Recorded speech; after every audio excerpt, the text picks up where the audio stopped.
All right, let's get started. Good morning, everyone, or good afternoon, and welcome to our Community Lending Data Portal training. I'm super excited that you guys can join us today. We've been working on this tool and this workshop all year, so we're excited to get some eyes on it. Today, we are going to explore how you can use our lending data workshop or our lending data portal to help you better understand lending activity across communities, identify gaps in access to credit, and use this data to drive more equitable investment. But before we get started into the portal, I want to introduce you to the team that made this work possible and who will be guiding you through today's training. So my name is Sarada Chapman. I am the Director of Applied Research here at Woodstock Institute. Today, we are here with Sukriti Sood, our Research Analyst, and Calvin Bradford, our Senior Research Fellow. Sukriti is the designer and developer of our Community Lending Data Portal. She has developed portals all over the Midwest in this point in Illinois, Indiana, Milwaukee, St. Louis, and potentially more coming soon. And she is our expert in data cleaning, visualization, and analysis, and she will guide you through how to use the portal. Calvin, our senior research fellow, has been with Woodstock for decades at this point and provides seasoned insight into lending analysis. So he will walk you through some templates that he designed through Excel to help you provide report level analysis of lending data. And now that you've met the team, I want to give you a quick overview of who Woodstock is and what we do. So Woodstock Institute is a 50-plus year nonprofit organization that envisions a society where everyone, regardless of income, race, or location, has access to economic security and prosperity. At Woodstock, we combat systemic financial inequities through rigorous research and advocacy. Our focus areas include fair lending, small business access to capital, mortgage lending, consumer protection, and exposing predatory financial practices. Through applied research, policy development, and coalition building, we equip advocates and policymakers and community organizations with data and resources to push for reforms to dismantle some of these barriers to economic opportunity, especially in underserved communities. So now that you have a sense of who we are and the mission that drives the work, let's take a look at what we have planned for our time together today. We will start with the basics of the portal, where we will walk through each tab, show you how to navigate and filter the data, go over two data story examples, one for mortgage lending and another for small business lending. And then we will explore the templates that you can apply to the data, whether that's identifying the lending disparities, a community presentation that supports home ownership, or even a funding proposal. You'll be able to use this data in action in your work. And then we will wrap up with a Q&A. And of course, it wouldn't be a nonprofit if we didn't have a survey at the end and then the closing. So let's get started. So democratizing data, why is this important? So for decades, lending data has revealed systemic inequities in who gets access to credit and who doesn't. When loans are made in an area, the results are visible in the built environment. We can see in the homes that have been repaired, apartment buildings are well maintained, and vacancy rates are lower. And without access to lending credit, people aren't able to buy homes, homes are not able to be funded for repairs, businesses move, and overall neighborhoods decline. So it's only by looking at this data that community organizations, real estate professionals, aldermen, and other stakeholders can understand the level of investment in their community. So I have a couple of examples here. So this one is a little bit older. This is from 1994. Lending data was used to uncover discrimination bias at First Virginia Bank. A Black professor was denied a mortgage loan for $40,000. The bank said that it's because he had 11 late credit payments. After the bank's data was revealed through court action, they found that some white applicants had as many as 77 delinquent credit payments, and they were still approved for a loan. They were also able to discover that Black applicants were routinely denied for the most minor credit delinquencies. The bank ended up having to settle their case for nearly 4 times the amount of the loan amount requested. Additionally, this data is being used currently by some of our partners. The Fair Housing Center of Central Indianapolis, who we also built a data portal for, and may also be in this webinar, uses this data regularly to identify banks that are underserving their community. In these two maps here, you can see data from Horizon Bank in 2024 in Marion County. The dots represent white loans in this map, the blue dots, and these red dots represent loans made to Black applicants. As you can see, there is a significant disparity in not only the origination of these loans, but also the location of these loans. So this data is able to highlight Horizons Bank's poor performance in Black communities and towards Black applicants. And bringing attention to these disparities can help you develop remedies and rectify the issues, and even partnerships with banks to improve their performance.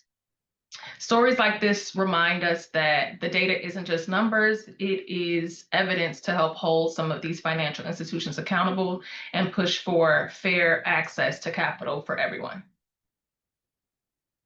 So our community lending data portal is based on our community lending fact book that was first published in 1986.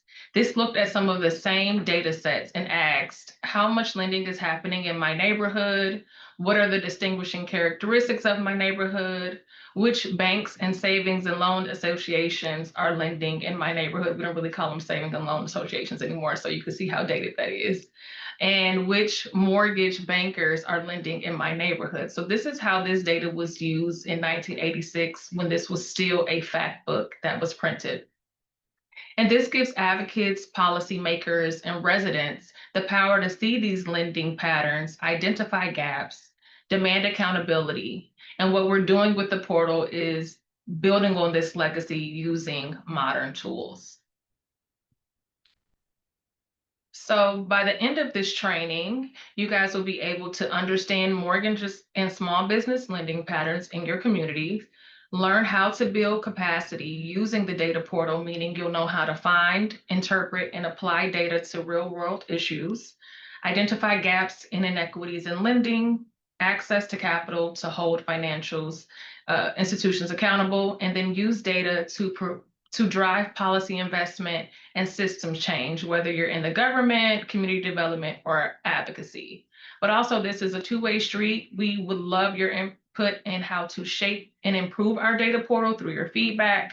This tool is meant to evolve, and because you all are working with the organizations, you're working directly with the homeowners, there may be another way for us to present this data that is more useful to you, so we would love your feedback on that. So let's get into some of the basics. So our data portal has a lot of complex data sets. It includes a lot of acronyms such as DTI and LTV, as well as complex concepts. So we have developed a user-friendly user guide that provides an overview of all the data sources. It's about 50-something pages, and it walks you through the different definitions. We have a data dictionary in there. There is an in-depth guide on how to navigate, filter, and download the data. And it also has some examples on how to use the data portal. So this is located on our data portal page, and we can put the link in the chat so that you can have access to that. And also the link in the chat that was just put in there is for the data portal. And if you, on the top of the page is the user guide. So now that you have, if you know how to navigate to the portal, you have the link to the portal. This is the data that powers our portal. It's from the Home Mortgage Disclosure Act, also known as HMDA. It's the reason why we have mortgage lending data today. HMDA was passed in 1975 to address and expose discriminatory lending behavior by banks and mortgage institutions. It requires most regulated lenders to publicly report detailed information on every loan application and origination. This data is released annually by the CFPB and includes information like race, income, loan amount, loan value, location, loan outcome, if it was originated or denied, et cetera. It's a whole slew of data. Unfortunately, this data is not straightforward. It is coded. There's a lot of numeric identifiers, and it requires data cleaning and conversion. And that's kind of where Security comes in, cleans the data for us, and helps us aggregate it to the specific geographies. So our data portal provides this data in a more transparent manner, which allows users to understand lending activity in a digestible and aggregated manner. So you're able to see it at the community, for Chicago specifically, community area level, city, region, ward, and we'll get more into the different geographies, but it's aggregated. The data now currently comes loan by loan. So now we're aggregating that and summing that for these specific geographies. And then, of course, here we have a map of the historic redlining map of Chicago, just a reminder of how data can reveal patterns of exclusion, but also how it can be used to help document and dismantle some of these patterns. So HMDA laid the groundwork for transparency in mortgage lending, but it was just the beginning. 2 years after HMDA came the Community Reinvestment Act, which is built on some of the same principles of transparency, that banks have an obligation to serve the credit needs of all the communities that they operate in.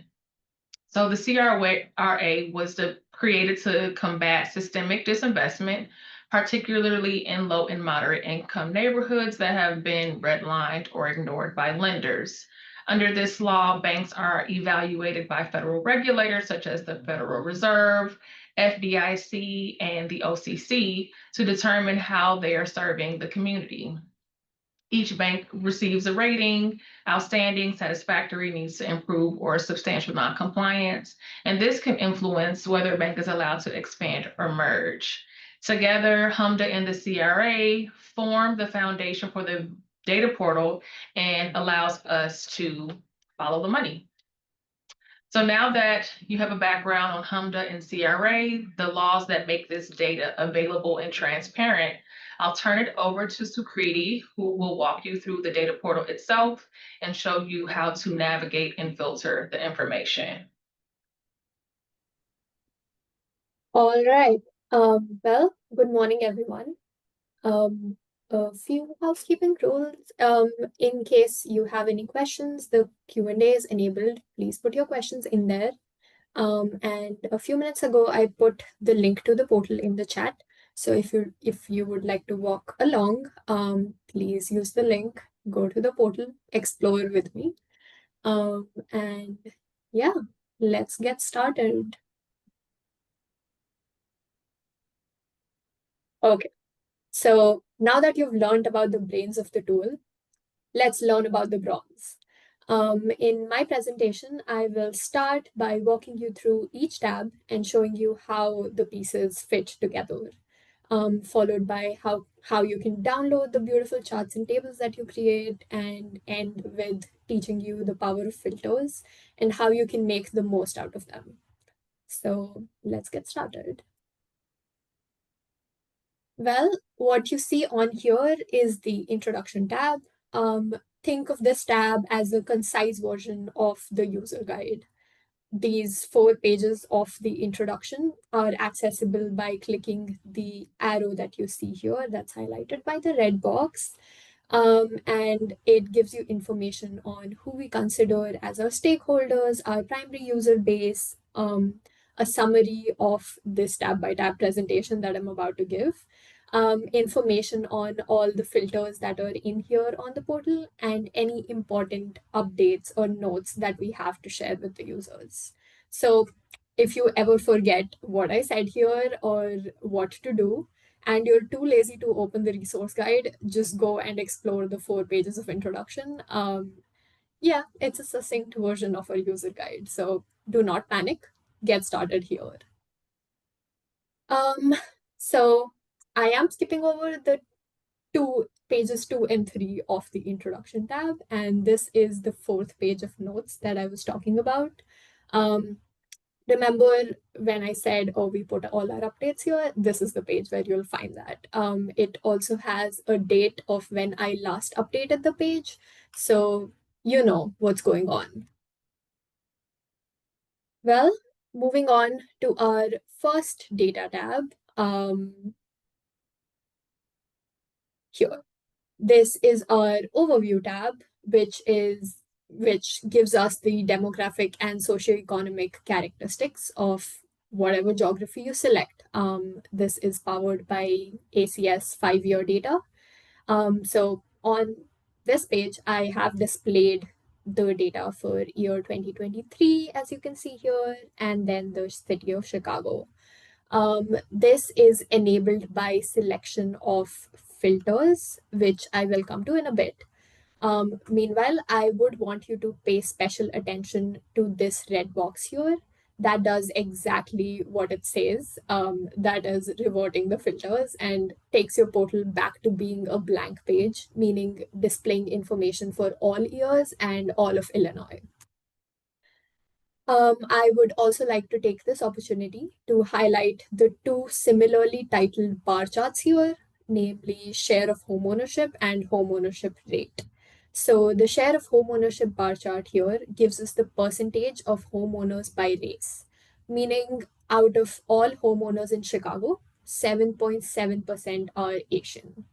Do not confuse this with the homeownership rate chart, which is the number of homeowners of a specific race divided by the population of that specific racial group in the geography.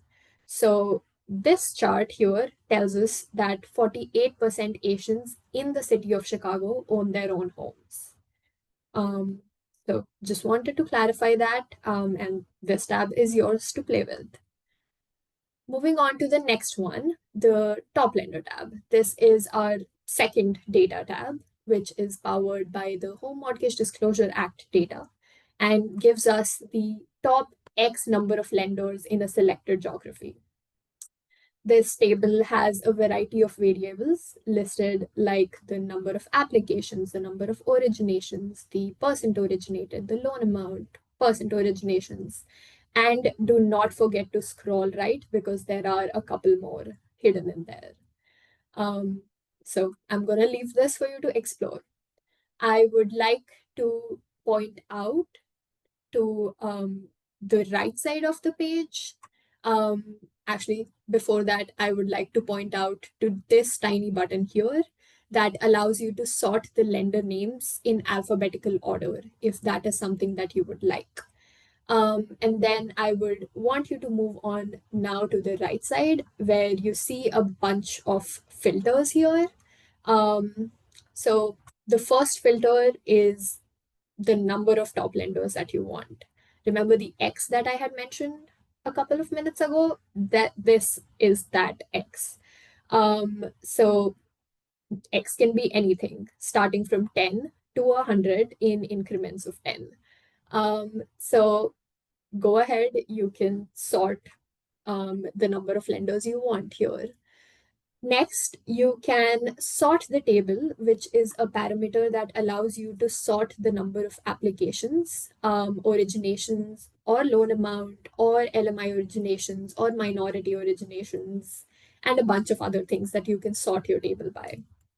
Next is the year filter. Oops. Yes. Next is the year filter, where you can select either multiple years or just one. Here I have year 2024 selected, but if you want, you can select whichever year starting from 2018 through 2024, or you can do multiple years. Now, this is followed by the geography level that you want and the specific geography. So we break down our data by county, municipality, zip codes, state senate district, state house district, community areas, and wards, and Chicago regions, the last three being only for Chicago. So you can go in there, select your geography level, and then select a specific geography if that is something that you prefer. Um, so we also make our data rich by cleaning the racial and ethnic categories. And this is the part of our cleaning where we add up all the racial and ethnic categories to 100. If someone has questions about that, please let me know. After I'm done, I can answer that in the chat. We also have data categorized by specific race and ethnicities, meaning Indian, Chinese, Vietnamese, Korean, or Mexican, Puerto Rican, Cuban, and other Latino. Next, I would like to highlight our well qualified filter here with options as yes and no. This is another variable that our team at Woodstock built. We categorize people here by their loan to value and debt to income ratios. Anyone who has reported their LTV as less than 80 and their debt to income as less than 43 is a well qualified applicant in our eyes.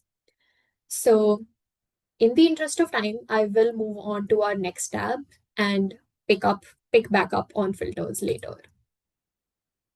Our next tab is the mortgage tab, which is very similar to our top lenders tab. The mortgage tab is also powered by Humda data, and this gives us the mortgage applications breakdown by race. We have a lot of information here in the form of median loan amount, median loan cost to ratio, median income, median cost to income. All these definitions are given in the user guide, and I would like to invite you to go through it for a deeper dive into what all of these mean. Um, I would also like to highlight our LMI borrower filter here, which is which basically allows you to select whether or not your applicant is an LMI borrower, or if you want to see results by LMI borrower applicants. Um, Next, I would also like to highlight our lender filter here, which allows you to pick a specific lender if you're looking for someone, or even if you're looking for multiple lenders, you can just go in there, click on whatever lender you're looking for, and play around with it. Our next tab is the patterns of disparity, which focuses on small business and is powered by the CRA disclosure data.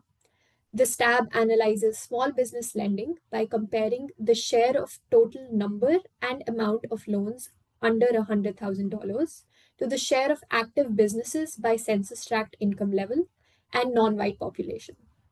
So, comparing the share of lending to the share of active businesses allows users to determine the disparities in lending across census tracts.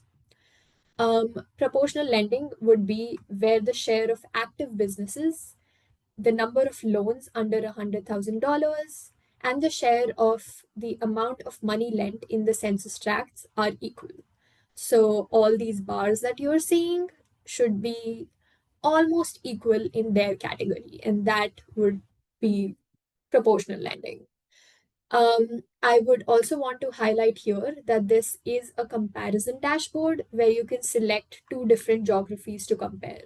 For example, here I've selected St. Clair County and DuPage County. So the results that I'm getting are by St. Clair and DuPage County, and I am able to compare the two. I would also like for you to pay attention to these red boxes here. Specifically the upper one, which opens another treasure chest of data and brings me to my next tab, which is top lenders by county.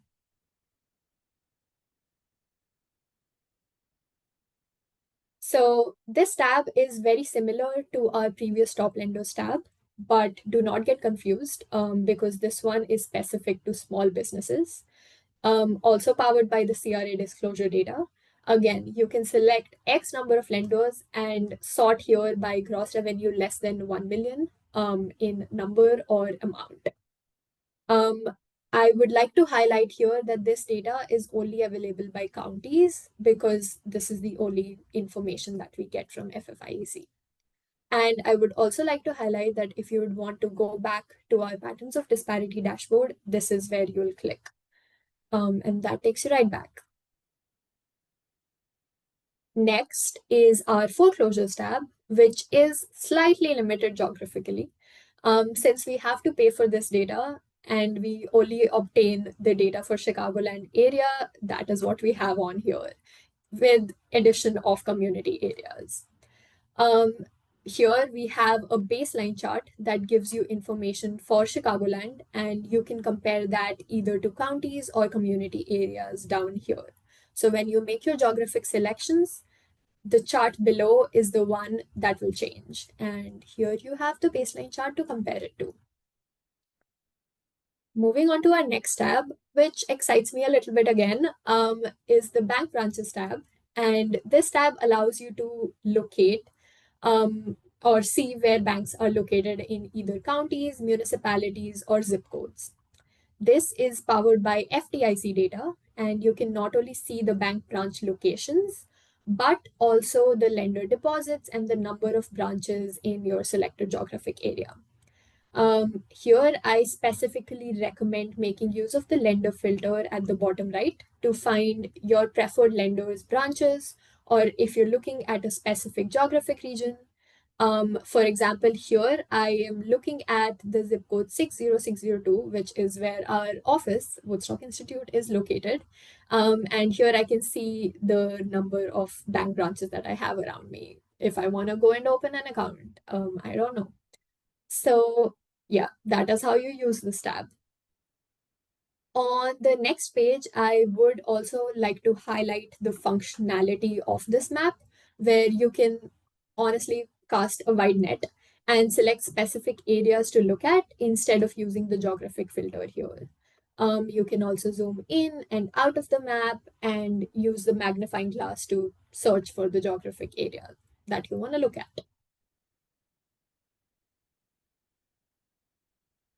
Next is our lender performance tab. Um, think of this tab as the mortgage tab, but in visualization format. Again, this is powered by Hamda. This tab is best used when you select a lender on here and look at their lending patterns. For example, I here have selected JP Morgan Chase, and I am looking at their lending patterns for year 2024. Um, this was for Chicago land region, so this was the seven counties area, which is why it says multiple values on here.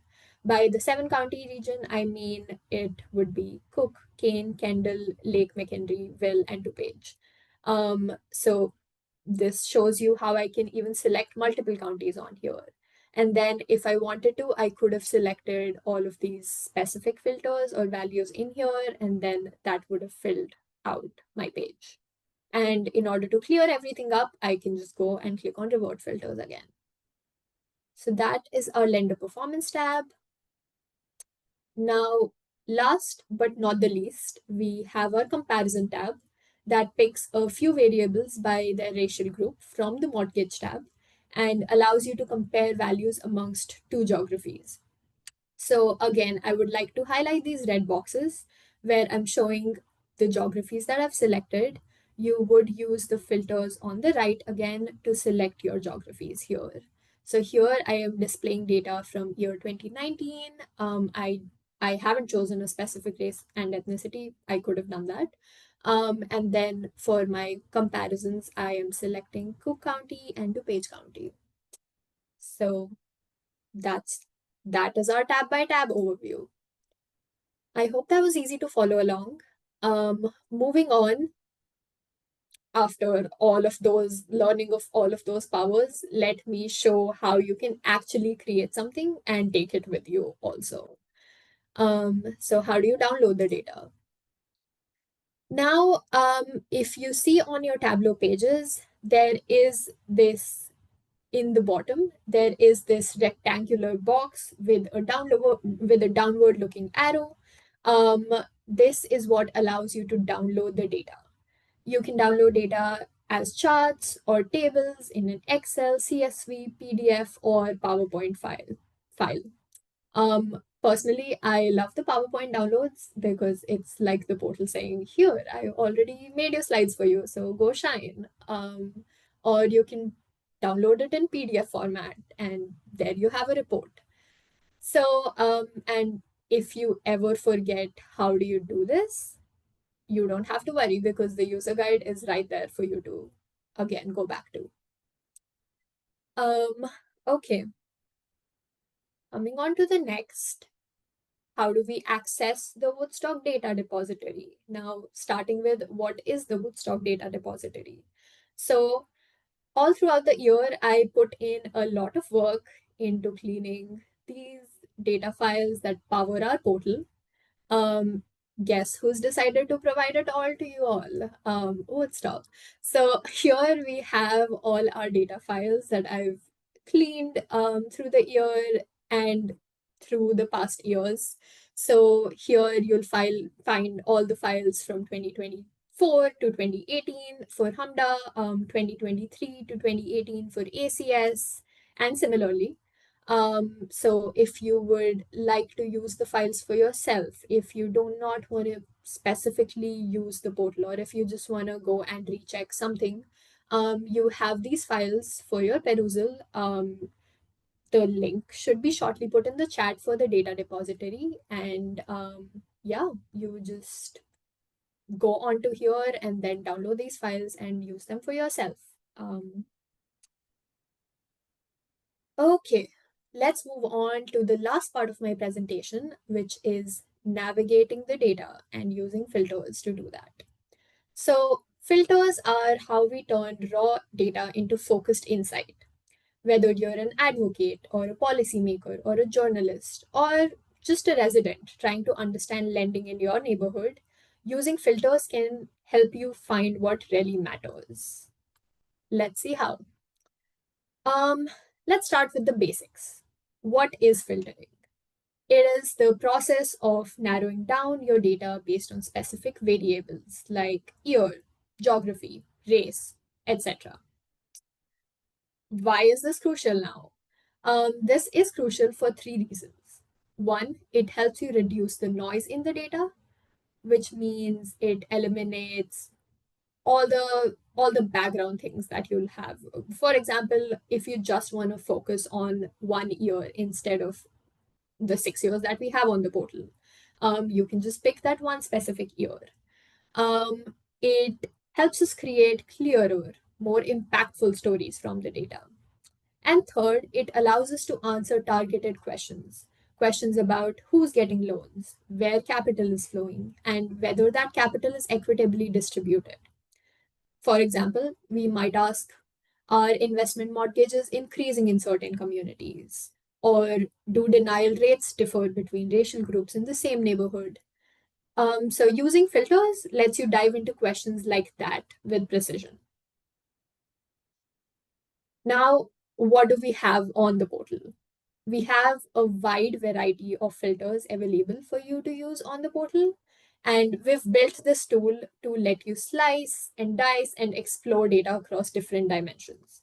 So I like to define these as being into three specific categories. One's geographic filters, one's year filters or time filters, and the third one being all the other, which is just a catch-all phrase. So for the geographic filters, you can compare data at the county, zip code, municipality, ward, state senate, state house. You have it listed here. So these kinds of filters are essential when you're contrasting, for example, rural versus urban trends or differences between neighborhoods. So what's the difference in lending between the near north community area and the near south, for example? Okay, moving on to the time filters, which tracks trends over time. This data is updated annually with information from HAMDA and CRA and ACS, so you can actually track change, progress, or regression over multiple years. So here you have time data available from 2018 through 2024. Then we have our HAMDA based filters, or the other category that you see here, which gives us really rich insights into mortgage lending. We have pulled a few key fields like, oh, where did it go? Okay. So we have a race and ethnicity field, we have the loan purpose, occupancy type, loan status, lien status, our well qualified applicant filter, the LMI borrower, LTV levels, lenders, and lender branch. So, what do we have in here? Race and ethnicity, I already mentioned. For the loan purpose, you have purchase loans, refinance, cash out refinance, things like that in there. For occupancy type, you have investment, principal, secondary. For loan type, you have conventional, FHA, VA, for lien status, you have first lien, subordinate lien. For LMI borrower status, you have LMI borrower or non-LMI borrower. And then I mentioned lenders and lender branches. For LTV level, you have under 80, 80 to 90, and then above 90. So those are the kinds of filter options that you get to choose from.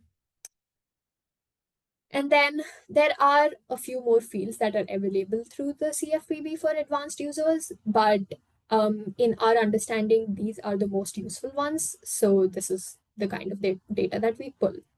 And then again, if you want to look at the full list of filters and what do they mean, we have our user guide available on the portal to look at. So now the question is, how do I know which filters to actually choose? And that depends on your question. So start with a problem statement. It is as simple as that. For example, I want to look at the rent prices in my neighborhood. So let's do that using a short example here. Where would I go first?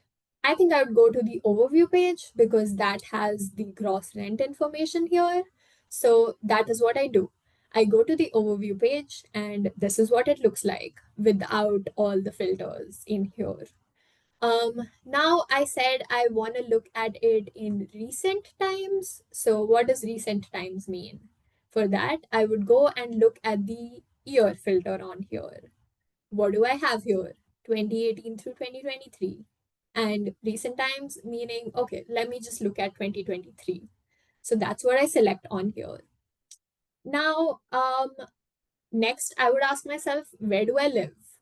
So this is what I do.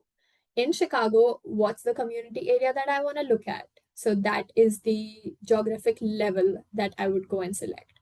Or I could have also selected a city region if I wanted to go with that, or a ward, or a zip code, whatever. But for this specific example, I'm just going to go with community area. So now, where do I live, you ask? Well, I live in the near north side, so that is what I select on here. So once that is selected, I have all my filters on here. So your 2023 community area and your north side. And this is the chart that I get. And oof, I can validate rent prices are high. So again, I would like to mention that you have the option to pick multiple choices for the filters if you want to add two geographies together. So like you could see here, I just had to check multiple options if that is what I wanted. Here, I wasn't going to do that, but that is available for you to do. So pick multiple choices if you have to. And then this is what my final table looks. And once I'm done with this, I can just go and click on reward filters and it'll take me back to the first page where you could see data for all the years and for all of Illinois. So once you know what you're looking for, I would say select filters that keep all the variables constant except for the one that you're analyzing. And that way you're making an apples to apples comparison instead of an apples to bananas comparison.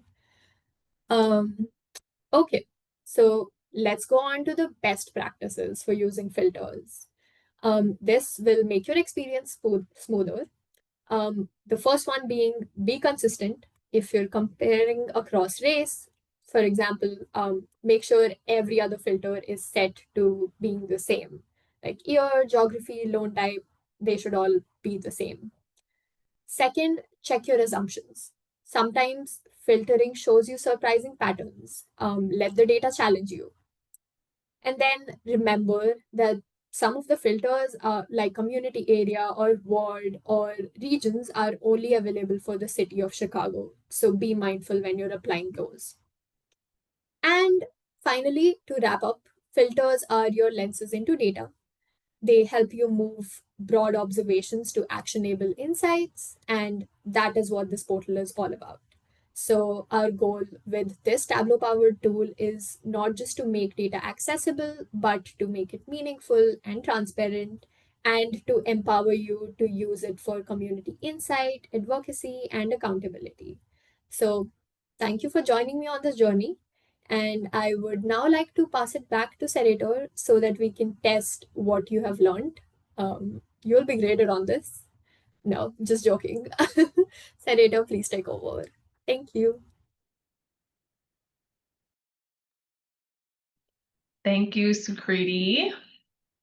So now that you guys have a understanding of what is in the portal, let's walk through a practical example of how you might use the portal to answer a real community question. So this is a scenario where an alderman wants to know who is lending to first-time home buyers in their ward, who they are lending to, and how they are lending in comparison to other wards. So we have a whole slew of geographies on our portal. But before we start filtering, I wanted to note that with the smaller geographies, such as wards, they can have a smaller sample size compared to the larger geographies, like a county or a municipality, which would have deeper data to explore. For ward data specifically, and you can even see it in some of the Senate and House districts, there may be estimates because the census tracts do not perfectly align with the ward boundaries. So in our portal, we have made some assumptions that the bigger portion of the census tract that lands in a ward is counted in that ward. So I just wanted to put that out there for some of the smaller geographies. So let's get started. Who are the stakeholders in this scenario? So it's not just the aldermen, it's community organizations, it's nonprofits, and it's residents. Some of the questions that they can ask are, is there a lending disparity in my ward? Of the top lenders in my ward, do they have a branch that's local, as you saw from the bank branch data? And do I have a relationship with those lenders? Can I build a relationship with that lender? Can I direct potential homeowners to any of these top lenders? Can I use this data to advocate for increased lending or reinvestment in my community? Is there a specific need in the community? So the HMDA data also has home improvement loan information, so you can see the level of home improvement loan access in an area. It also has refinance information. You can ask, is there an opportunity for new construction? Is there increased vacancy or foreclosure? Is this a way that I can help attract and prepare young homeowners to get a loan in my community using this data? Can I support data? Can I use this data to support home ownership programs or other community development initiatives? These questions move us just from looking at the data to actually using it, and helps us start conversations with potential lenders, home ownership programs, shape priorities, and also support community development. So back to the scenario. First, we are going to set up the analysis. These are the filter criteria. If you want to follow along, this can be pasted into the chat. So we're looking at the years 2018 to 2024. We're going to select wards in the geography. So in this hypothetical situation, we are looking at the 19th ward, which is here. And if you are my Chicago people, this includes Mount Greenwood, parts of Beverly, and Morgan Park. And then their neighboring ward here, the 21st ward, this includes Auburn Gresham, Washington Heights, Chatham, Roseland, and West Pullman. So we're going to compare the lending of these two neighboring wards. And then we're going to sort this by originations to find out who the top lenders are originating loans, not just receiving applications. And I'm trying to capture that first-time home buyers. So I'm looking at purchase loans versus refinance or home improvement loans or cash out refinance. I'm looking for purchase loans only. For principal residences, so not a secondary residence or an investment property, so that's under occupancy type. And then for lien status, first lien, because a second lien would assume that there's already a lien on the property. So we're trying to kind of capture that first time home buyer group. But first, I kind of want to look at the demographic makeup of the ward. So we're going to look in the overview tab first. So we're looking at this across all years. So that's why it says all. We're looking at the ward and we're looking at the 19th ward. So we can see now that this is a primarily white ward and it has primarily single family detached housing. That's this units and structure here. So we can also see that there's a lot of homeowners. So it's about 77% of the residents are homeowners, and approximately 1/3 of these residents make over $150,000 per year. We can also see that nearly 75% of the homeowners, so that's this blue bar and then this tannish green bar, their homes are valued between 200 and 499K. So this is a pretty well-off community. Let's now look at the 21st ward. So we can see that this ward is primarily Black. The population is primarily Black, with a little half of the homes being single-family detached. Nearly 1/3 of the residents earn less than $30,000 a year, and their vacancy rate is nearly double that of the 19th ward. As you can see here.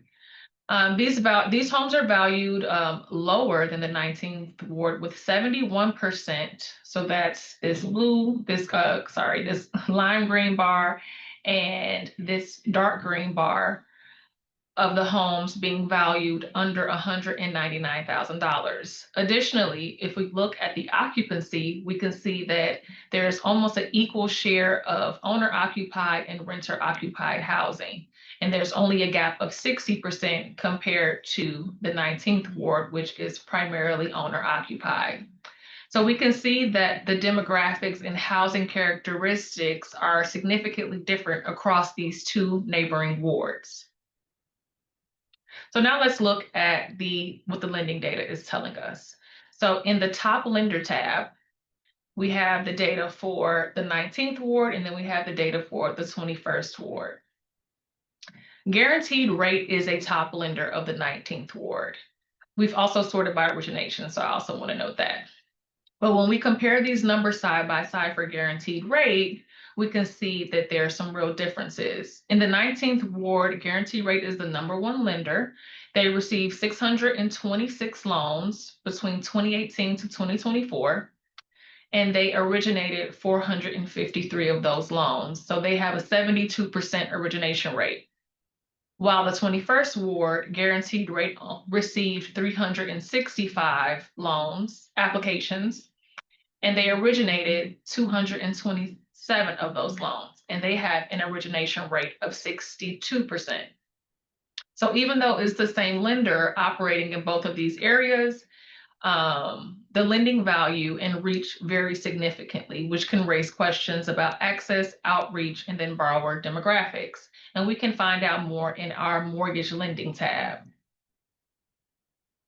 So the next tab, we're going to go over to mortgage lending. As we saw previously, guaranteed rate originated 226 more loans in the 19th ward than in the 21st ward. But let's first double check our filters. We have the ward selected, 19th ward, and we can also add those filters to capture those first-time home buyer characteristics. So purchase loans only, principal residence, first lien, but then we also can select for this specific lender. So this is for guaranteed rate across all years. So there are several metrics that we can pay attention to here on this page. But I want us to look at the median loan cost, because when you look at the median loan cost, it is that barrier to entry to getting a loan. So first, let's take a quick step back in the 19th ward. So we can see that most of the loans in the 19th ward from guaranteed rate are going to white applicants. It has the highest number here. and it's over half of the total loan amount. We can also look at the types of loans. Are people getting conventional loans, or are they getting federally insured FHA loans? This refinance originations will be zeroed out because we're only looking at purchase loans. And then we get to the median loan amount or loan cost. So we can see that guaranteed rates cost to originate loans is about $5,700, and we can start comparing them across the different demographic groups. We can also see that how much of the applicant's income are they using to get a loan. So that's this median income line. This is how much the median income of each demographic group, and then what percentage of their income are they using to get a loan, which can tell us another story. So Asian applicants are using about 5.5%, Black applicants 5.6%, Latinx applicants 7.12% of their income, etc. So that also gives us another picture of how much does it cost to get a first-time loan in the 19th ward. So now let's look at the 21st ward. This ward guaranteed rate is primarily receiving applications and lending to Black applicants, which makes sense because this was a primarily Black ward.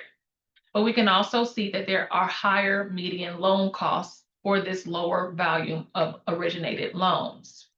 Latinx applicants have the highest loan costs, while multiracial applicants have the lowest. And I want to go back to one of the points that I made earlier about the smaller sample size. So there were only 4 multiracial applicants in this ward over the 6-year period. So although they have the lowest costs, it's also a smaller data set to explore. But overall, we can see that there is a pattern that exists to access, and that there is a affordability difference, which can directly affect who's able to enter home ownerships in these neighborhoods in the 21st ward. Taking this a step further, we can look at the median income of the applicants down here, and what percentage of their income they're using to get a loan. In comparison to the 19th ward, it was only about 5 to 7%. And here in the 21st ward, it's about 6 to almost 13% of their income is used on loan cost, which can show us that there's a disparity there. So now let's zoom out to the city of Chicago level, where the picture kind of broadens.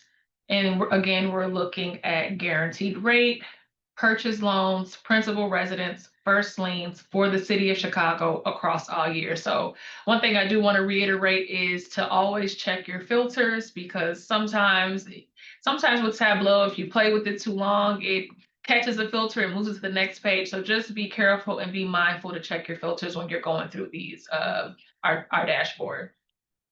So as you can see, for Chicago, guaranteed rates median loan cost is about $5,400. It's lower than the 21st ward, but very similar to the 19th ward.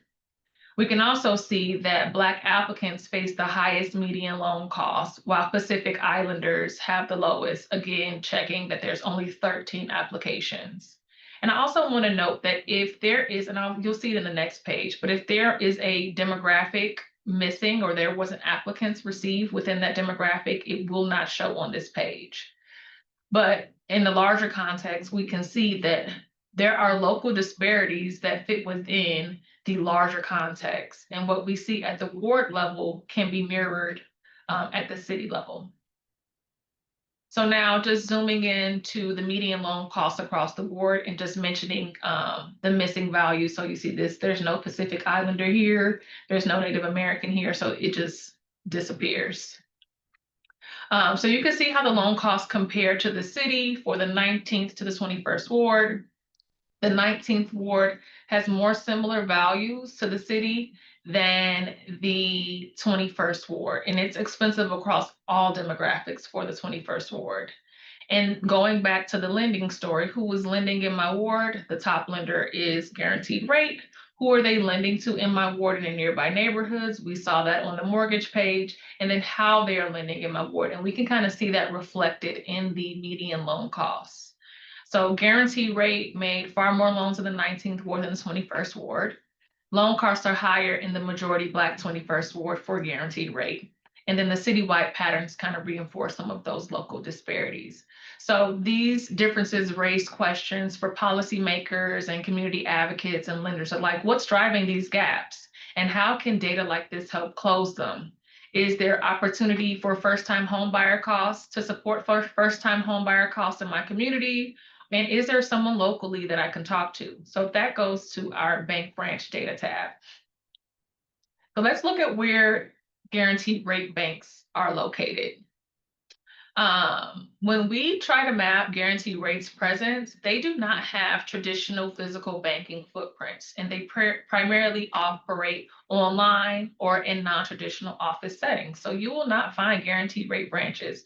Another caveat to this particular data set is that it's from 2023, and the 2024 bank branch data has not been released yet. So it might show that branch in Bronzeville when we get that data. But as of right now, they do not have many physical branch traditional locations.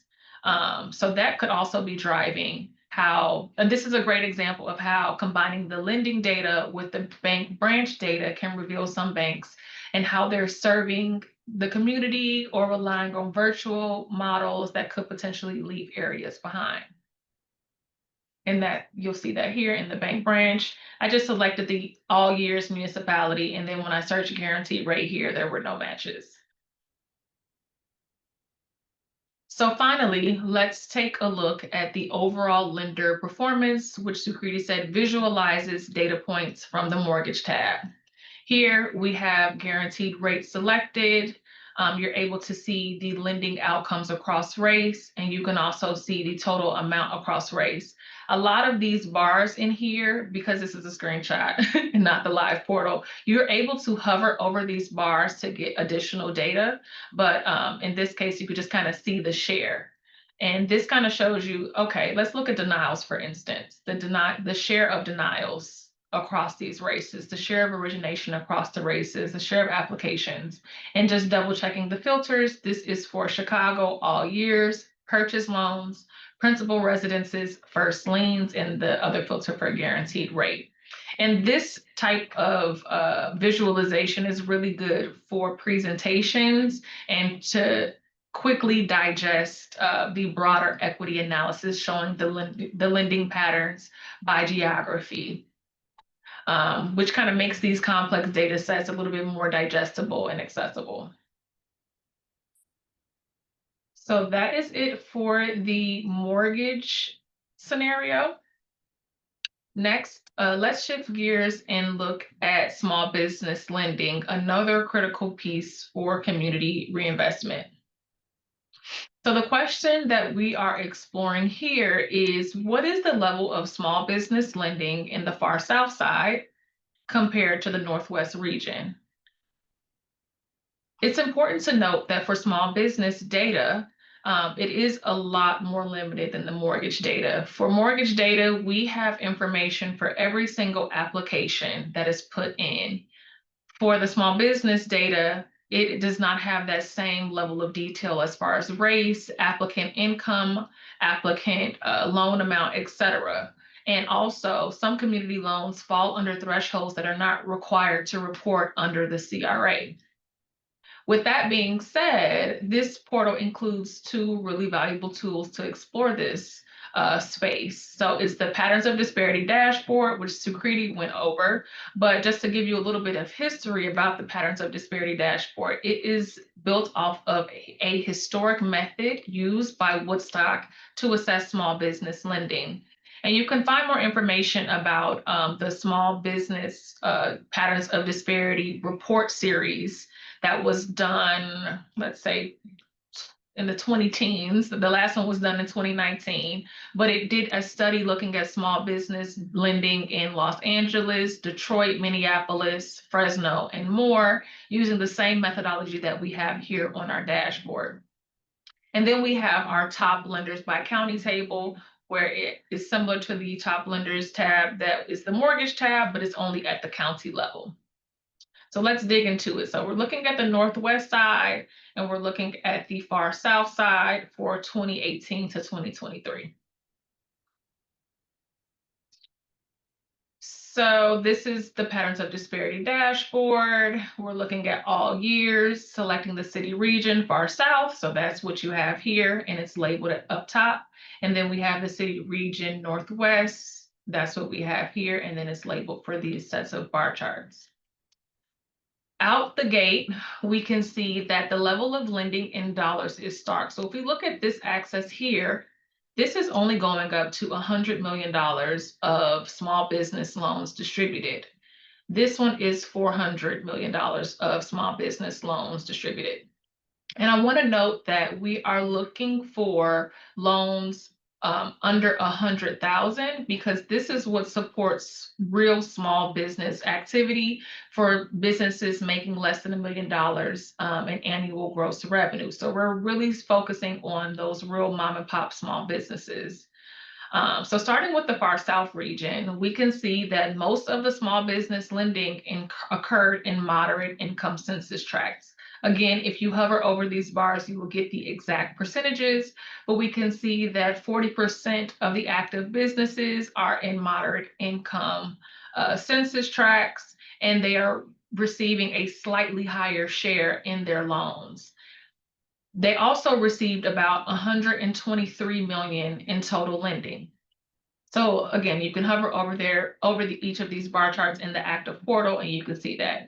If we look at low income census tracts, which are a little over 20% of the active businesses, we can see that their lending share is not equivalent to the share of active businesses in these tracts. So we can see that there's a disparity in lending here, while this area has a slightly more higher overrepresentation of lending. On the far south side, we look at the census tracts with 60% or more non-white residents, and we can see that they are receiving a somewhat equal share in comparison to the active businesses. So we can look at it at the census tract income level, or we can look at it at the proportion of non-white residents. So on the far south side, this is a primarily Black or minority region. 60% of more of active businesses are located, 60% or more non-white census tracts have the highest share of active businesses, as we can see here, and they received about 223 million in loans. So this makes sense here. So going over to the Northwest region, we can see that middle income census tracts received the most lending, the highest share of lending. They have a similar to the moderate income census tracts when it comes to active businesses, but the share of lending that they receive is slightly higher in these middle income census tracts.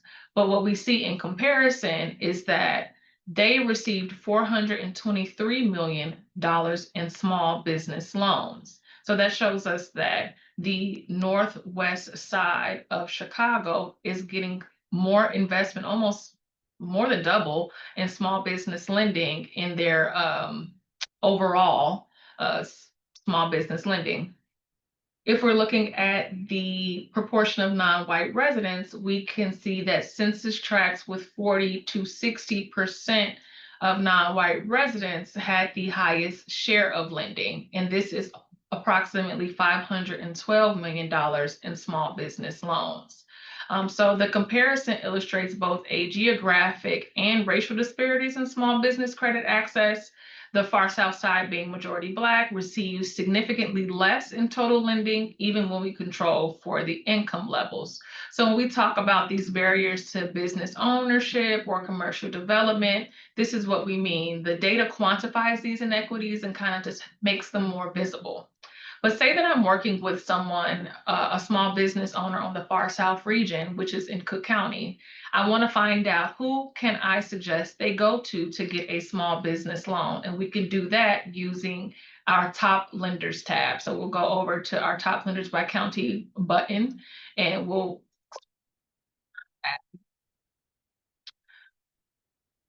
So finally, we have to filter out by all years. We make sure all years are selected, and we're looking at this for Cook County. As we can see, the top lenders in Cook County are JP Morgan Chase, American Express, Citibank, Wells Fargo, and then US Bank. These institutions account for a majority of reported small business originations, especially for loans under 100K. So back to what I was saying about the loans under 100,000, as you can see here, this, especially if we compare it to the number of loans 100 to 250, over 250, we can see that a bulk of these loans are under 100K. The number of loans are under 100K. And this also includes business credit cards, which is why we have American Express and other credit card companies in here. And we can look at their volume of loans. But when you analyze this data, you're able to kind of think through how much small business lending is in my county and how much is my community actually receiving. What banks are most active here, and are they located in or nearby my neighborhood? Is there a branch near me? And that goes back to our bank branch tab. And does my organization or my city or any of my partners have an existing relationship to these lenders to help create a partnership to help give access to small business lending to anybody that's seeking it? And using the portal, you can start connecting these dots, where the capital is going, who's providing it, which communities might need stronger access to credit, and more. So next up, we have Calvin Bradford. He will be discussing how to use the data that is downloaded from the portal to perform a more detailed analysis. And I know that I kind of threw this at you guys, and I hope it's getting your wheels turning on what questions you might ask of the portal or what might be important to you. So Calvin's going to give you a deeper dive using Excel templates that can give you almost report level insights for your community. Okay.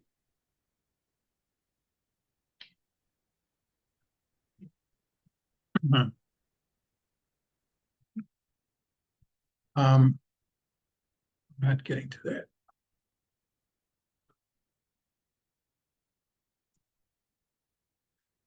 Okay.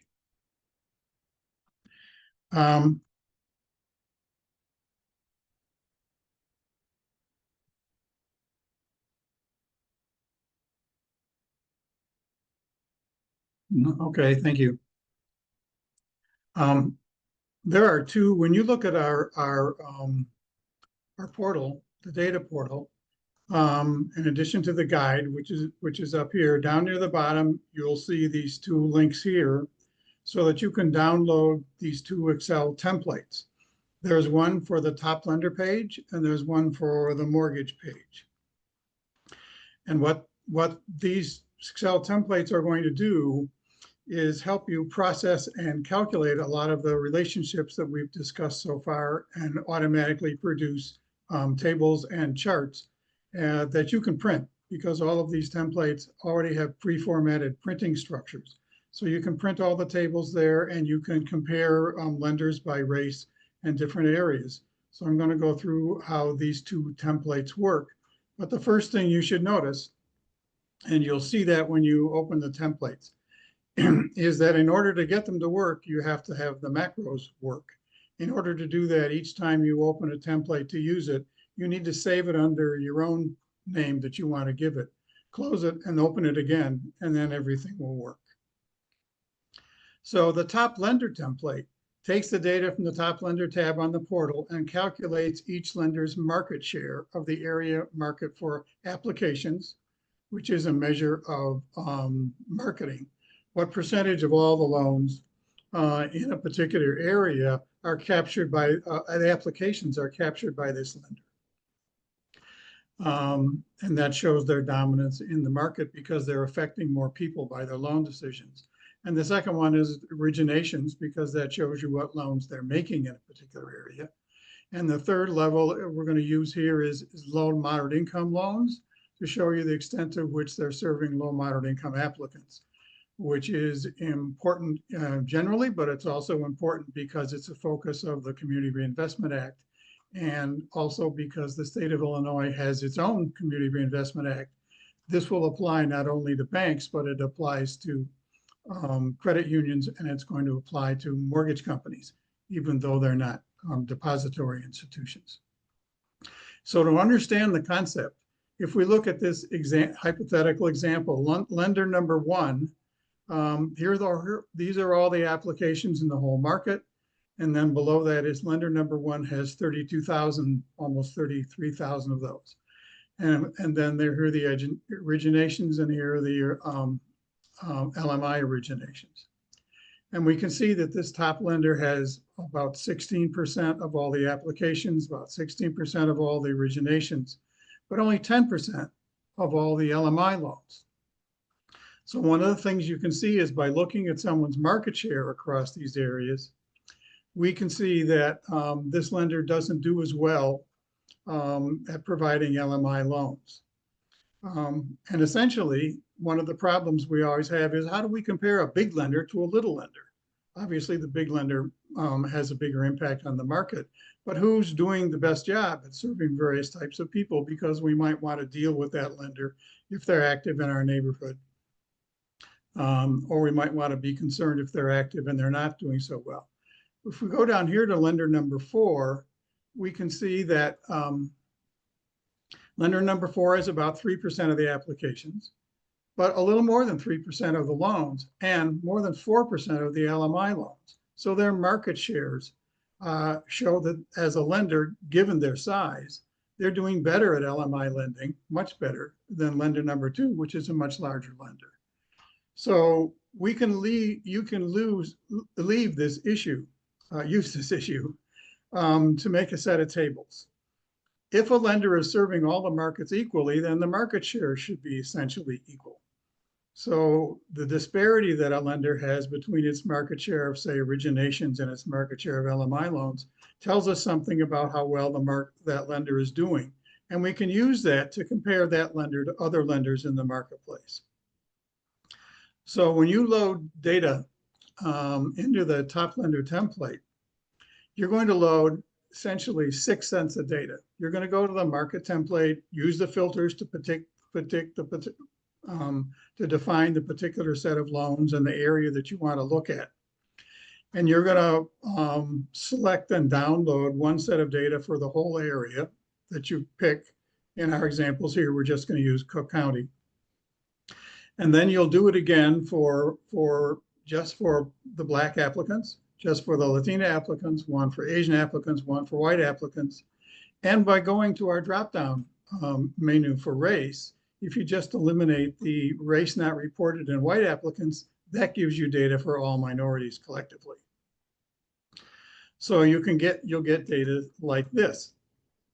This is for the whole area. And then you'll see, compared to the market, say 28% of all the loans in the whole market are originations to LMI applicants. For the top lender, it's only 18%. That means they're only doing a little more than half as well as the market in terms of serving those people. In the tables that Sorry to interrupt. What is the Excel file that we should be seeing right now? It should be, oh, you're not seeing it? Right now we see area and city well-qualified mortgage. No, that's not what I'm supposed to be sharing.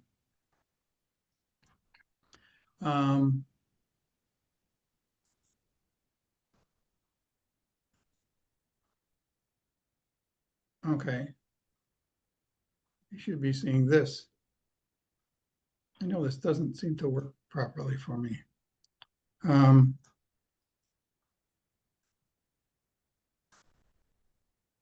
Is that what you're seeing now? 2023, 2024 Cook County top lenders. Yes. Okay, yep. And you should be seeing this table that applicant data for top 20 lenders. Right, okay, Yep. okay. So then you see that for these lenders, the top lender only has 18% of their loans are LMI, where for the market as a whole, it's 28%. So that's about 65% of what the market does in terms of the percentage of their loans. So in all of our tables, we've set thresholds. And if you're less than 20% of what the market does, you get coded orange. And if you're better than 20% of the market, 20% higher, then you get green. So you can see this is among these 4 lenders. We're looking at these 5 lenders. This top lender, even though it's the largest lender, is actually doing the worst job. And the smaller lenders down at the bottom are doing a much better job serving LMI applicants. So that's how we use our market share measures to do these comparisons. Because you're going to pick the top 20 lenders for each individual ratio group, you're going to find that those top 20 lenders for the whole area may not be the same as the top 20 lenders for Blacks, for Latinos, for whites, or for Blacks. In fact, here's an example from earlier data from the county. And in gray, what we see here are the lenders that are top 20 lenders, but they're not the top 20 lenders for Asians. And then the ones in green are top 20 lenders for Asians, but they're not top 20 lenders for the whole area. So you get these mismatches, but it's very helpful for you when you're looking at these data for each individual group of applicant types, because it's telling you how well they're serving a particular group of applications that you're most concerned about. The last template that we create then does a comparison between how you're doing serving particular minority groups compared to how you're doing serving the white applicants. And so in this case, we're doing a sort of a disparity ratio. But in this case, the higher the disparity, the better off you are in serving the minority groups individually or as a whole. Here's an example from a minority table. And you can see for LMI, for example, that the disparity between the level of loans that are for whites and the level of loans that are for minorities is about 7% of those, there's 8% are for whites and about 18% are for minorities, which sort of makes sense because for low moderate incomes, that's a larger group of people in the Cook County area. So the disparity is a little over 2.32. But that shows that in the market, they're serving LMI minority groups at a higher rate than whites. But for the largest lender in this area, that disparity is only 1.23, actually meaning that they're serving minorities less than the market. So again, they get coded orange, and the other lenders that may serve them better will get coded green if they serve at a higher rate. So this is how we set up all of our tables. You'll load all the information for each of these minority groups, one table for each minority group, and we can see what those would look like. Here's an Asian table. And we can see if in the minority group, if we go across, we get these rankings for all these lenders.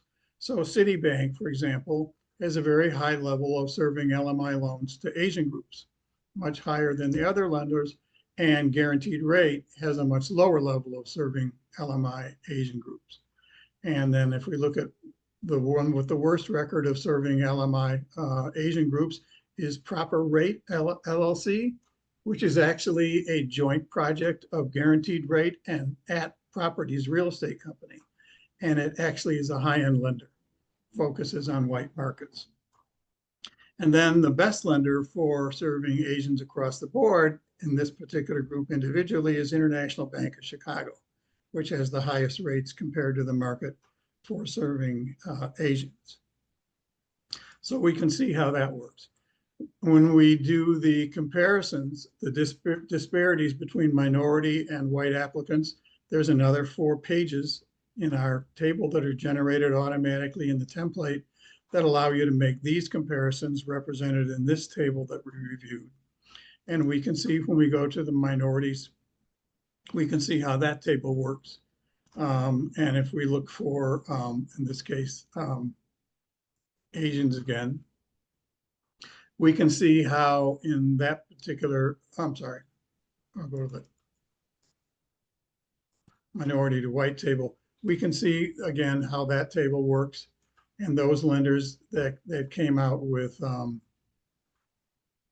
orange people.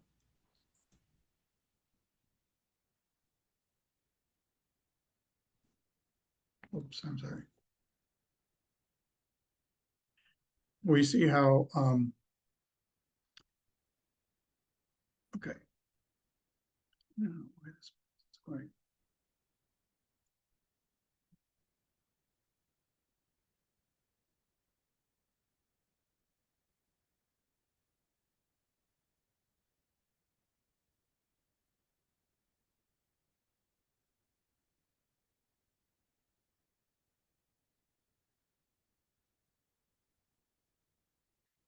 We can see how in these white minority groups, the lenders again have these disparities. We have much higher disparities for people in orange, and group like Cross Country Mortgage, for example, has the highest disparities for minorities across every one of the categories of applications, loans, and LMI loans. And the lender with the highest record across all of the lenders is Bank of America, which does much better in terms of its disparities between minorities and whites. So in total, once these things are all loaded, we have one table that takes all of these areas here, the summaries, and puts them all in one table. And this is what this table looks like.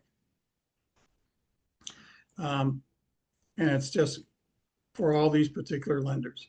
You can use this table to sort of compare all the different lenders, the top 20 lenders for the whole area, to see how they did across all the various racial groups. Some of these categories you'll notice are blank. There's nothing in them. That's because the top 20 lender for the whole area maybe wasn't a top 20 lender for this particular group of minorities or individual minority group. And so you can't do a comparison because they weren't a top 20 lender. That's important in itself because you can see which lenders are serving all the various minority groups and which lenders don't serve any of them or serve only some of them. And again, so what we're gonna do then is say, if we look at Cross Country is a major lender. It's one of the major lenders across all these groups. It serves every single one of these minority groups. But we see when we look across Cross Country that for minorities, these are all orange, meaning they're very, very low levels of service. There are low levels of service for blacks as well, but not significantly lower. They're significantly lower for Latina, and they're significantly lower for Asian. We could look at a bank. So let's look at Citibank, and we see that they're generally a little bit higher for minorities as we look across this range here. But they don't even show up as a top 20 lender for Latino applicants. And they serve up very, very high as for Asian applicants, serving one of the highest records. So this particular table, you can make your own set of notes up for each individual lender. And then you can use the custom views because every single table we have here, including the directions and instructions, can be printed. So we can say print this table. I don't want to get rid of that.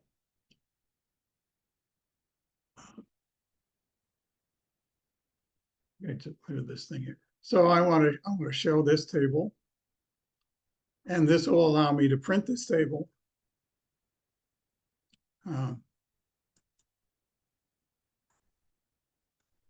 It'll allow me to print this table, and if I go to the print file, you can print it. You can save it as a PDF with all of your notes, and you can print every single one of these things automatically in your printing files. So next, now we've already done this, we can see how the top 20 top lender profiles work. The next thing we're going to want to do is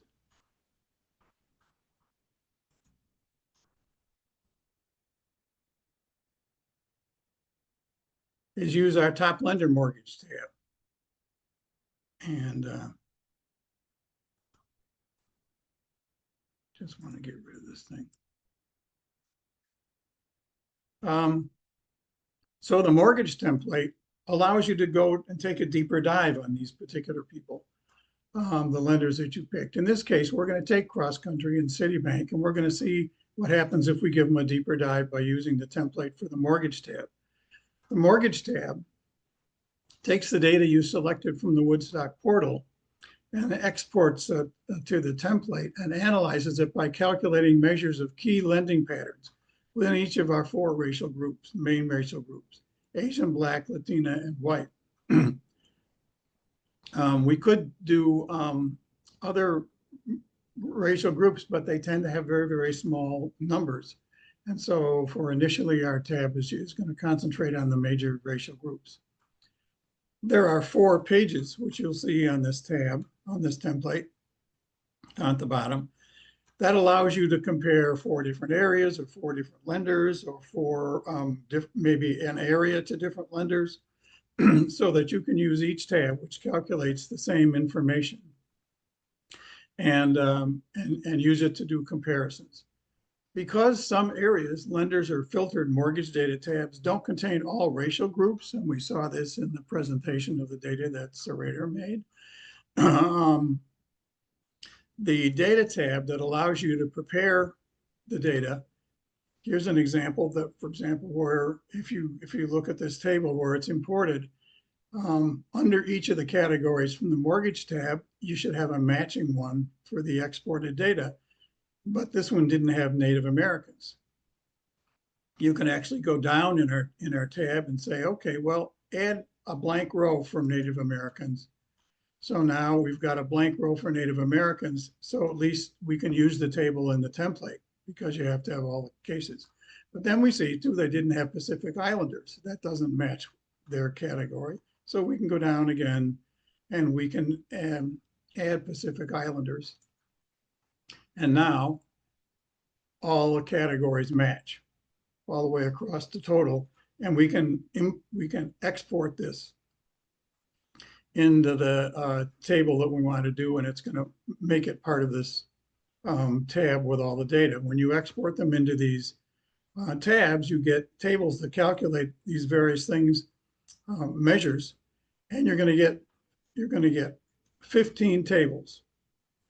And here are the tables here, which show the distributions, denials, origination rates, originations by types of loans, FHA, and a lot of data on loan costs, because that's very important to the borrowers. So if we go to the data, for example, for Cook County, for all of Cook County, and we can see that for each of these charts, these 15 charts, here's the chart for denial rates, for example. Each one of these swings has a paragraph explaining why this measure is important and how it can be used. And then it has a second paragraph that actually calculates the racial disparities. For Cook County, for the data from 23 to 24 for home purchase loans, we can see that the disparity for Blacks is 3.17, basically 3 times what the level of denials is for whites. And it's over 2 times the same level for Latina applicants. But if we go to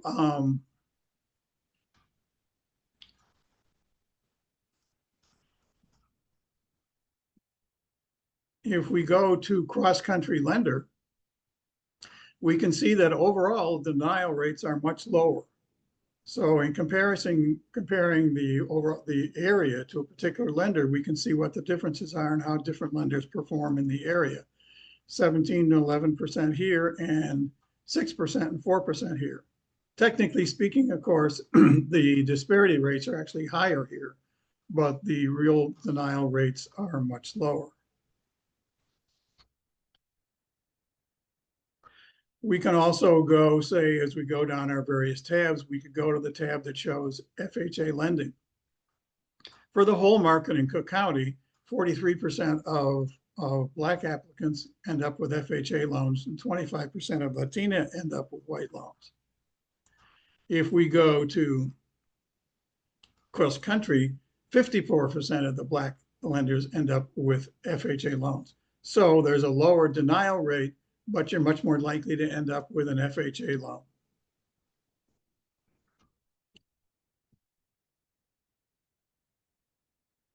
Sorry. The next week we might look at, for example, is what are the loan costs? Well, we've looked at those before.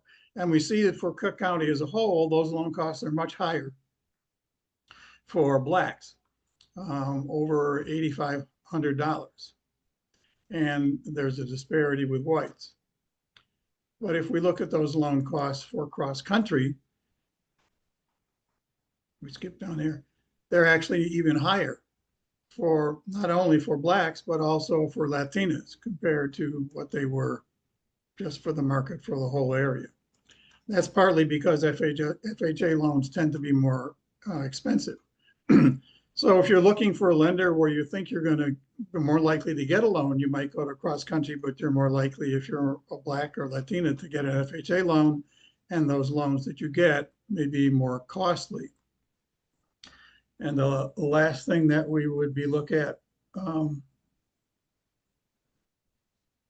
will be for these two lenders will be our tab 12 down here, which is one of the loans that looks at loan costs. And this looks at the median loan cost compared to the income or ratio for Blacks are spending in the whole area, Cook County area, they're spending a little more than 10% of their income just on the cost of getting the loan, and a little less than 10% for Latina applicants. But if we look at that for cross country, it's over 12% of their income on loans, and a little higher again for Latina. So these kinds of comparisons that you can get from all of these tables, which also show you the origination amounts and the loan costs compared to origination amounts, the median costs of the loans related to the loan amounts, a whole series of tables here. That's what you can see by using this particular page and the template. If we looked at, and if you looked at another lender, for example, when we were looking at FHA rates, for example, which was 5, and we saw how high they were. But if we look in this case at Citibank and FHA lending rates, they don't make so many FHA loans. So you're much more likely if you went to Citibank to not to get an FHA loan, but to get a conventional rate. However, if you go to Citibank, the origination rate for Blacks and Latinos is high, and Latinas is much lower than it is for the whole market overall. So these things need to be balanced off, both when you're looking for how the lenders treat different racial groups and how you're looking for a lender that might serve the people in your particular neighborhood or serve the constituencies that you're most concerned about.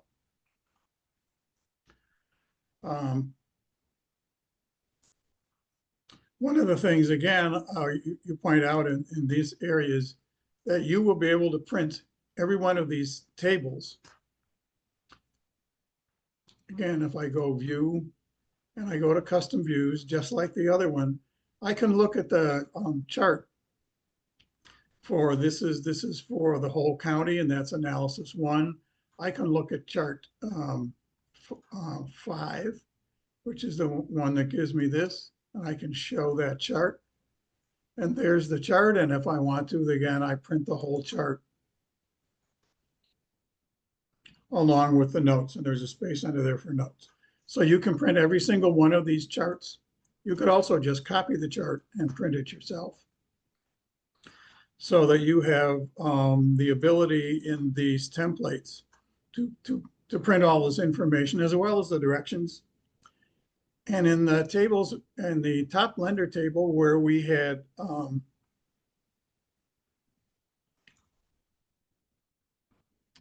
In the top lender table, where we had color codes, you're able to change these thresholds. After all, you may think that because the market itself may be discriminatory, a lender needs to do not just 20% better than the market, but maybe 50% better than the market to really serve the needs of the people you're looking at. So you're able to go into this template and you're able to share, you're able to change all those thresholds, because that's one of the options you have when you're doing the data processing, is to down here is to change all the thresholds. And you can, and when you do that, they change instantly. So it immediately changes all the tables and you can print a new set of tables. So generally speaking, these two templates are designed to automatically do calculations and to make it easier for you to make presentations and print information to make from your presentations, so that you can use the data from the top lenders. Generally, it's often useful to use the top lender data to see which lenders you're most interested in a sort of high level view, and then use the mortgage tab to do a deep dive to look at them in particular. I just know finally that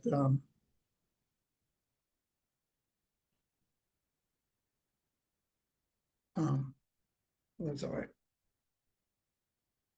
One of the things that you might commonly do when you're looking at lenders in the mortgage when you're comparing these lenders is you might use the analysis to look at all the lenders, and you might use this second analysis to look at those lenders that are well qualified, and then you can see if there's a difference when you're looking at that. Because you're not generally going to find that the rejection rates are going to be lower, but sometimes the costs are actually higher. So you can say use the first and second pages to look at the whole county, first all applications, and second analysis page to look at those who are well qualified. And then you might take an individual lender, like say Citibank or cross country, and look at their lending altogether, and then their lending for those who are well qualified, and see how those things, see how those things vary. That concludes my analysis for this section. Thank you so much, Kyle. I know that we threw a lot of information at you guys today.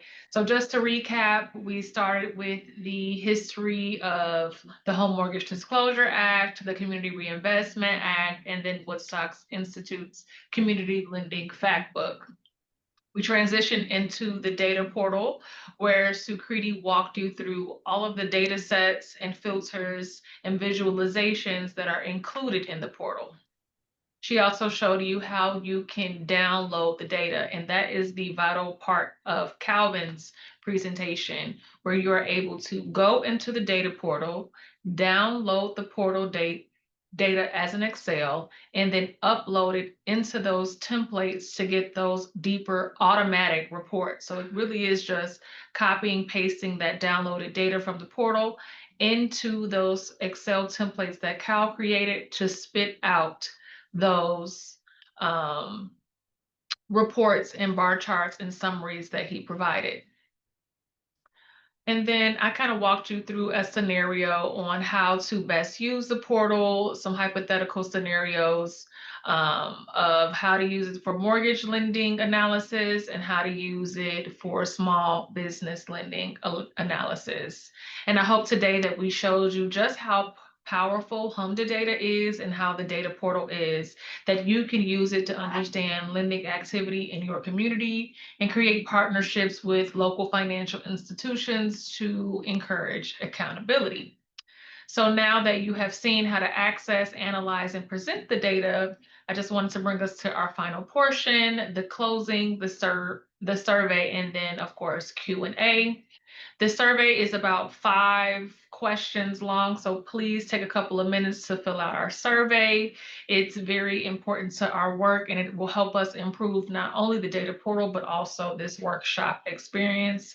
We would love to hear your feedback about what worked well, what else you would like to see. Maybe if we went too fast on a couple of parts or some things were unclear, we would love to gain more feedback from you all on how we can continue to improve the portal and these workshops to meet your needs. So please take a few moments to complete the survey. Sukriti has put it in the chat. And it's also the QR code here.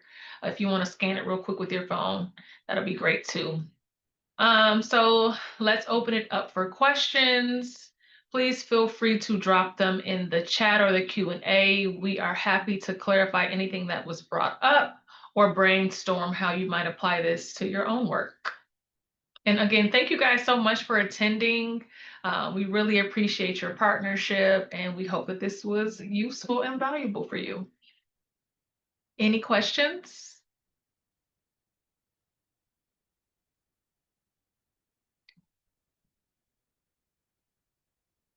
I just turned on the chat, and then I also turned it so that you can unmute yourselves if needed. Okay, so how do we get access to Kyle's template? So Kyle's templates will be on our website. They'll be located underneath the portal page. So if you go to the data portal page, it'll be underneath as a zip file. The ward boundaries. So you mentioned the ward boundaries and other geographical levels, and the census tract not being perfectly aligned. So some calculations were done. We did not necessarily use weighting. What we did is if a larger portion of the census tract fell within that geography, that is what is included in that geography. So say that it's census tract 77.01, and most of it is in the 6th ward, but only a smaller portion is in the 5th ward. We just allocated it to what the 6th ward, which had the largest portion of that geography.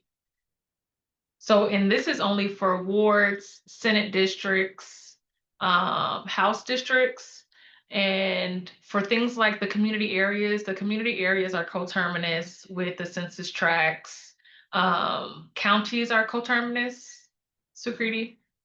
Yeah, okay, so it's usually those smaller kind of gerrymandered sort of geographies where we had to make those estimates.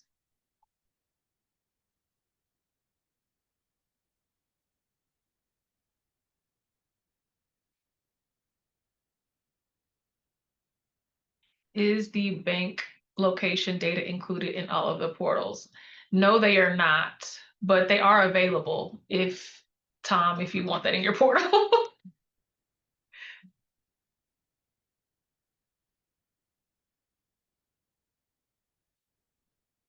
No problem. Thank you for coming.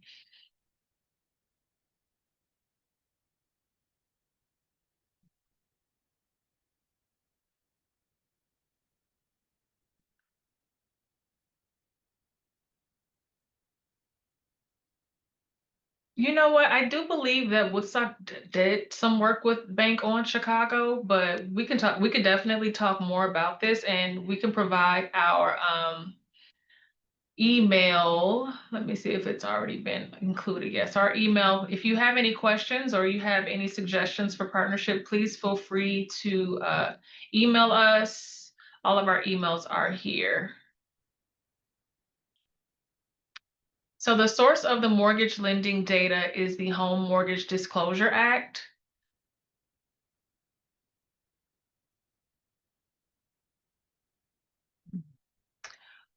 Is there a reason why the MSA geography wasn't included? Isn't a MSA a combination of multiple counties?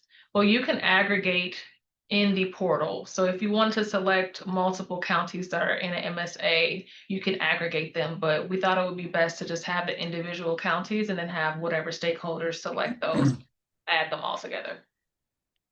Right. Some of the, like the Chicago MSA has some counties that are quite small, but it doesn't include some large counties. So we would normally put the larger counties together. And we have 7 counties. So a lot of times people use Cook, DuPage, and Lake. So you can restructure the counties to get an MSA that you think is more useful for what you want to analyze.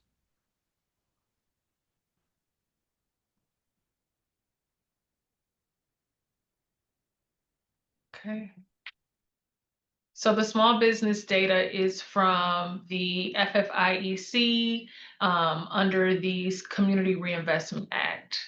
And Sukriti can probably send you a more detailed, FFIEC CRA disclosure data. And this is also included, the details about the sources are included in that introduction tab of the portal if you want more information or more detailed information.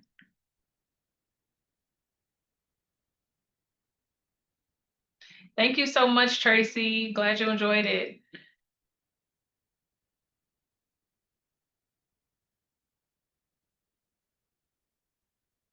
All right, it looks like we don't have any additional questions coming in. Oh, so how often is the data renewed? Okay, so the data is updated for HMDA.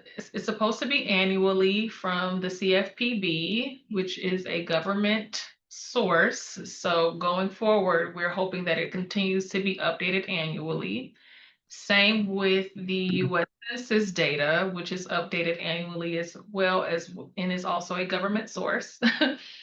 And then the CRA data, the small business data, could have a 2-year lag. So we only have it up to 2023 right now. We have not gotten the updated data for that yet. And then the bank branch data is the same, about a 2-year lag. And we try to get the portal updated 1 time per year. So that is our current goal, is updating the data annually, 1 time a year versus ad hoc, which we have been doing. Right. And for the templates, as long as the data is in the same format, which it is every year, it doesn't make any difference. It automatically works with whatever you use. Also, generally, the HMDA data gets released in July every year, and then the other data sets are released around this time. So November, December, November end, December beginning. So that is when all the other data sets get updated. So yeah, we try to update it once every year, and that is post the release of HMDA. So you can expect updates in July. September.